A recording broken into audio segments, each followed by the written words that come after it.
ভুয়ো নাজেহাল দমকল বাহিনী। ভুয়ো নাজেহাল বিশ্রামগঞ্জ দমকল বাহিনী এবং বিশালগড় দমকল বাহিনী। হঠাৎ করে সোমবার বিকেল 3টায় বিশ্রামগঞ্জ দমকল বাহিনীর অফিসে একটি কল আসে। এক মহিলা তাদেরকে ফোন করে জানায় বিশ্রামগঞ্জ এসপি অফিস এবং ITI কলেজ সংলগ্ন নঞ্চলা এলাকায় বসতঘরে এবং রাবার বাগানে বিধ্বংসী আগুন লেগেছে। মহিলা ফোন করে বিশ্রামগঞ্জ দমকল বাহিনীকে তাড়াতাড়ি আসতে বলে। খবর পেয়ে বিশ্রামগঞ্জ দমকল বাহিনী মুহূর্তের মধ্যে গোটা এলাকা তন্ন করে খোঁজ করার পর কোথাও অগ্নিসংযোগের ঘটনা দেখতে পায়নি।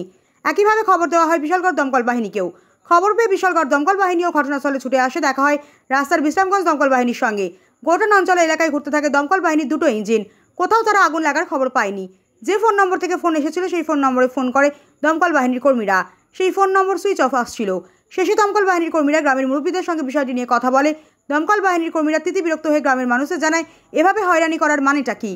আমরা যে সময়টা নষ্ট করেছি সেই সময় অন্য কোথাও যদি কোনো ধরনের যানবাহন দুর্ঘটনা অথবা অগ্নিকাণ্ডের ঘটনা হতো তাহলে আমরা কি একই সময় ওই জায়গায় পৌঁছতে পারতাম?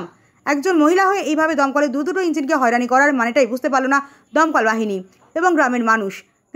এবং দমকল বাহিনী একসঙ্গে বিশ্রামগঞ্জ থানার পুলিশের কাছে বিষয়টি জানিয়েছে। পুলিশ এই ফোন নম্বর ট্র্যাক করে সেই ব্যক্তির পরিচয় জানার চেষ্টা করছে বলে জানা গিয়েছে।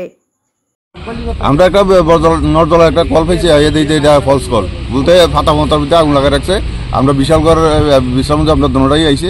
আইয়া কোনো আগুন না, রাস্তা আগুন আছে কিন্তু এটা ফাটা ফুটার মধ্যে তারা জমাইয়া আগুন লাগা রাখছে। এদরে কে ফোন করছিল নামটা জানেন? নাম কইছে না, মোবাইল নাম্বার আছে। পুরুষ না মহিলা? স্টপ দেয়া আছে। পুরুষ না মহিলা? মহিলা। আপনি কোন দমকল? আমরা বিশ্রামগঞ্জ ফায়ার সার্ভিস। দুটোই আছে ঘটনাস্থলে? হ্যাঁ, ঘটনাস্থলে দুটোই আছে। তাহলে আপনি কি মনে হচ্ছে এটা ফেক? ফেক বলতে তো আমরা আইয়া দেখলাম একটু আগুন জ্বলতে আছে, ফাটা জমাইনা পাতা পুতার মধ্যে এদরে আগে।